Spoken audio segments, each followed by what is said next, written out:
Selamat pagi saudara-saudara dikasih Kristus. Mari kita mengawali hari baru dengan mendengarkan firman Tuhan yang diambil dari Injil Matius bab 22 ayat 34 sampai dengan 40. Tuhan bersamamu. Inilah Injil suci menurut Santo Matius.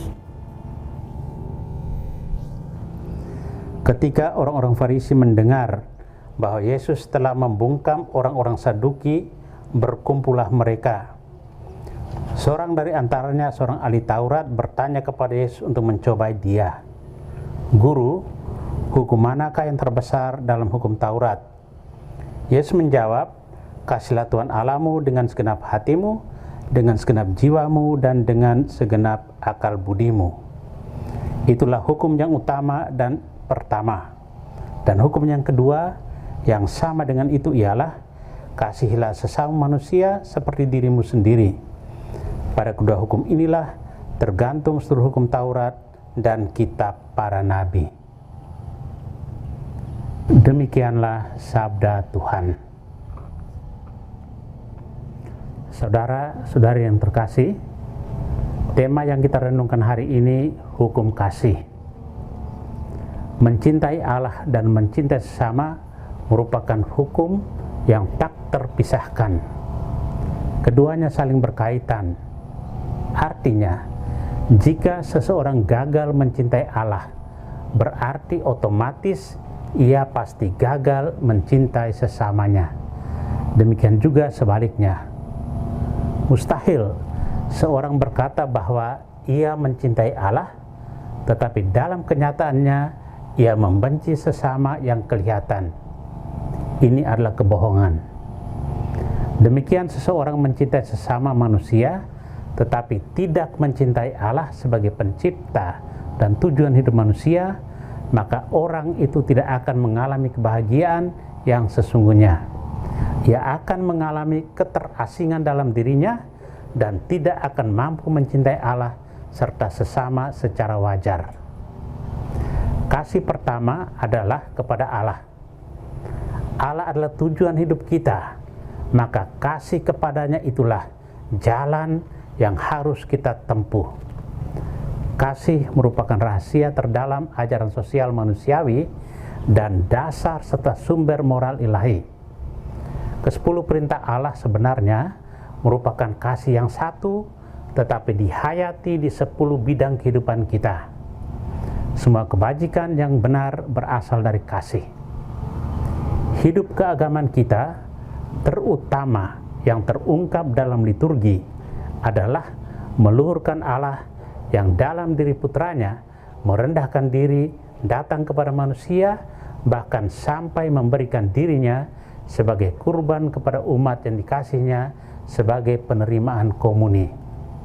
Kasih kedua, yakni kasih kepada sesama, bukanlah suatu kasih manusia yang sendirian dalam perjalanannya menuju Allah.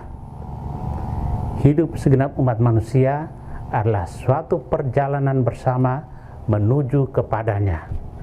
Karena itu, setiap orang yang sungguh beriman tidak mungkin akan menyendiri lepas dari rekan-rekan perjalanannya. Sebaliknya, kita harus bersama-sama sebagai satu keluarga yang menyongsong Tuhan. Karena itu, kasih sejati kepada Allah harus menyatukan diri dengan kasih kepada sesama. Saudara-saudari, dalam kedua hukum cinta inilah tergantung seluruh hukum. Segala yang kita lakukan pada akhirnya menunjukkan apakah kita sungguh mencintai Allah dengan belajar pasrah, dan apakah kita sungguh mencintai sesama dengan belajar menerima dan memaafkan yang sudah berkhianat. Bagaimana kita memperlakukan sesama juga mencerminkan bagaimana kita menyikapi Tuhan. Keduanya adalah misi diri untuk menjadikannya harmonis, terintegrasi, dan saling melengkapi. Tuhan memberkati kita. Amin. Marilah kita berdoa. Tuhan, Pagi ini kembali kami naikkan syukur dan permohonan. Terima kasih sudah menjaga kami saat tidur maupun bangun. Terima kasih untuk udara sejuk dan segar pagi ini. Bukalah mata hati kami di awal hari ini, mampukan kami memandang kemurahan dan karya-Mu, serta memuji dan memuliakan-Mu melalui pekerjaan dan pelayanan kami hari ini. Bimbinglah kami selalu untuk menyadari kesalahan kami dan bertobat, sehingga kami sungguh rendah hati, mau membuka hati dan siap menerima rahmat-Mu yang akan tinggal dalam hati kami. Kristus terang dunia, berkatilah keluarga-keluarga kami, jadikanlah kami alat kasih-Mu, dan pantaskanlah kami menjadi hamba-Mu yang setia. Amin. Tuhan bersamamu.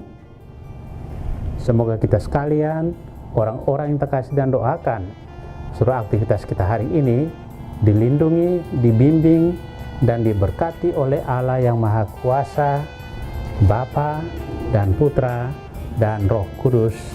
Amin.